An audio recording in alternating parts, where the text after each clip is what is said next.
What's up, everybody? My name's Trey. I do a little bit of everything on this channel, from turkey hunting to deer hunting and my favorite, duck hunting. Today's something special. Today I'm going to show you how to build a crawfish trap. First things first, you got to get your wire. This is 3/4 inch mesh wire. It's 24 inches tall and it comes in a roll 155 foot long. Just the wire is like a 16 or a 17 gauge wire, and with the coating it comes up to about a 12 gauge. Most crawfish wire that you see is like 19 gauge wire, and we really don't like it. I would recommend buying something big like this.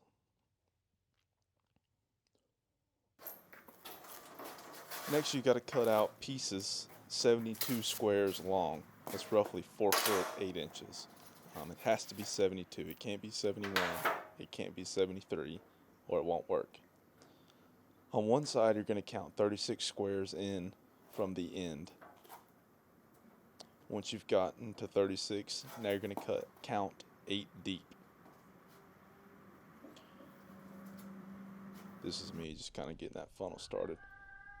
You want to make sure that your apex of the bend is right in the center of that square and not on a cross member or a lateral piece of the welded wire. Now on the other side, we're going to make 2 funnels over here. So we're going to count 19 squares in from each side. 19 in and 8 deep.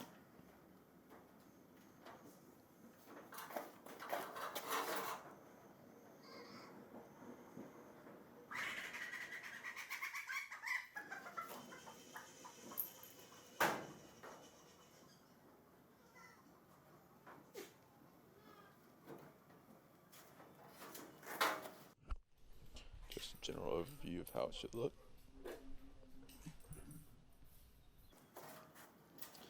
Now it's time to start closing up your trap. Here I'm using hog rings, and I am placing it on the 4th set of squares from the tip or the apex of the bend. So it's the square at the end, and then set 1, set 2, set 3, and the hog ring is on set 4.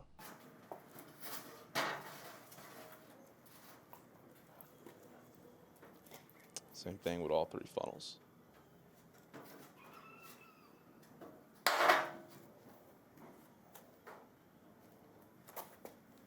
So it's the square at the end, pair 1, pair 2, pair 3, hog ring on pair 4.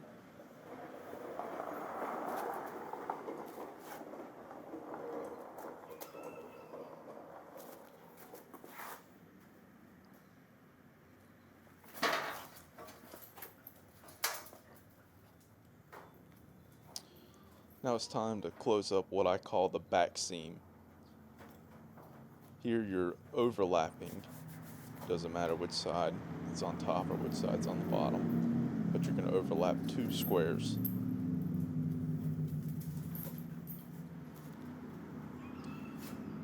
You can kind of go wild with the hog rings here if you want to. It doesn't really matter.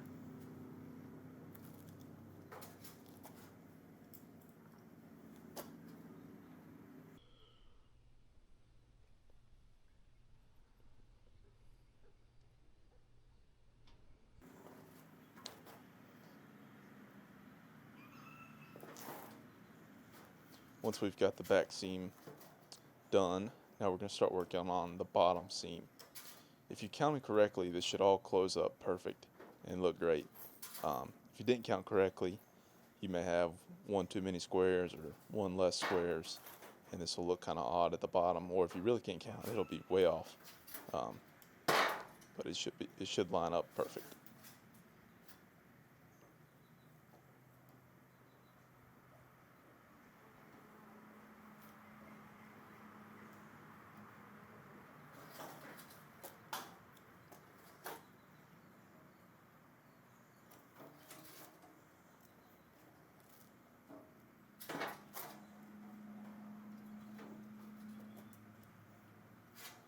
It's good practice to place a hog ring on every other set of squares. You can place it more than that, or you can put a hog ring on every square if you want to, but that's a little bit overkill. Every other square is plenty. So now we've got the back seam and the bottom seam done.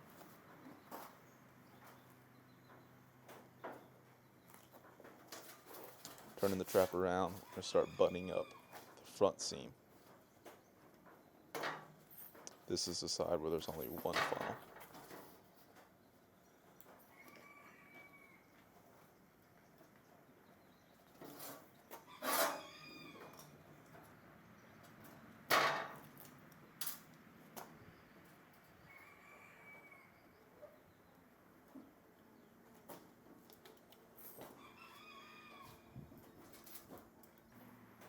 At this point, you don't want to forget to put the top of the crawfish trap in the trap.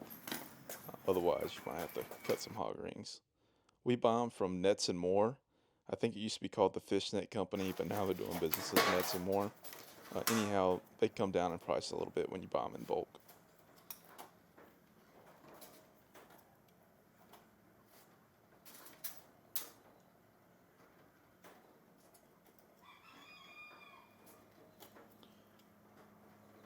Finishing up the front seam here.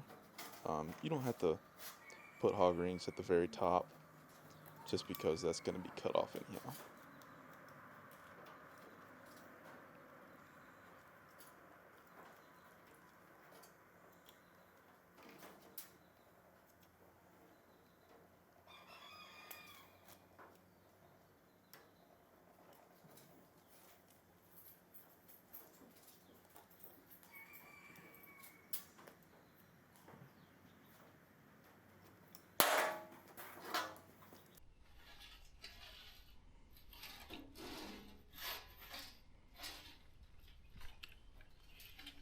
Now we're going to cut off about yay much. It's better to cut too less and have to cut some more rather than cutting too much and the top of your trap fall out of the opening. You can fix it if you do that, it just looks a little odd.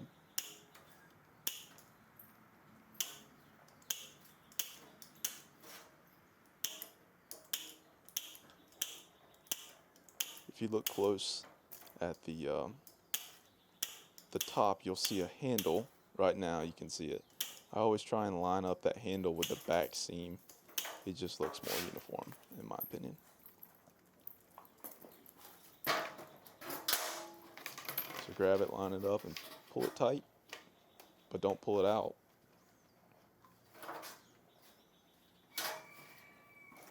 Now you're going to grab your big hog ring. I don't know what size hog ring this is off the top of my head, but I will put it down in the description. But they are stainless. I wouldn't buy anything but stainless hog rings. It just seems like all other types don't last.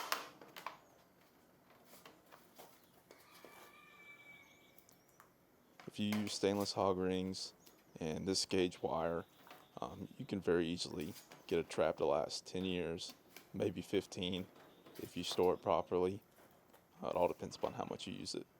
Rather than your average 19 gauge non-galvanized crawfish wire that you're really lucky to get 2 or 3 years out of.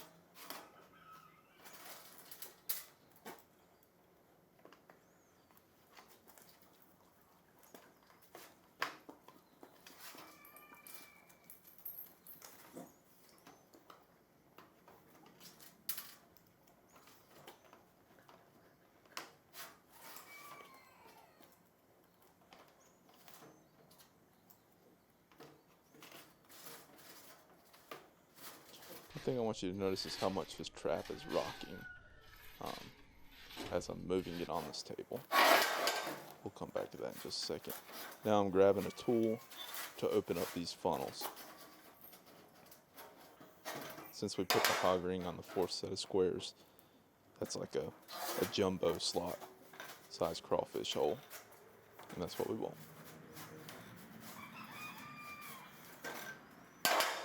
It's always good to open up these funnels and have them pointed a fair bit towards the top of the trap. If you have them parallel to the bottom or down towards the bottom, it just makes it easier on the crawfish trying to get out.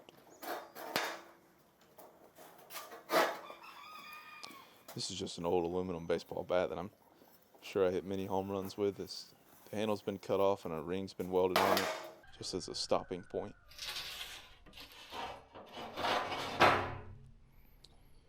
If you look here, you'll see the curve on sides 1 and 2 of the base. If you do what I'm doing right now and make that bend to kind of make it 90 degrees. It makes the trap a lot sturdier, and you'll see it sits pretty steady on the table. So it's not going to rock on the bottom of the pond or bottom of the impoundment. And it also helps to keep crawfish from crawling under the trap and eating the bait through the bottom and not even going in.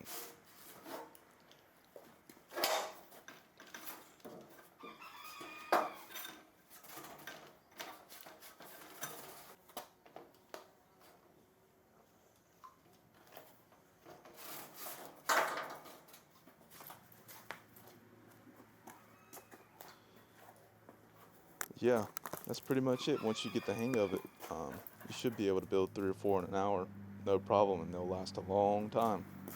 They're really good traps. We're Cedar Creek Crawfish, located in Fayetteville, North Carolina. If you have some time, come check us out. Who's your crawdaddy?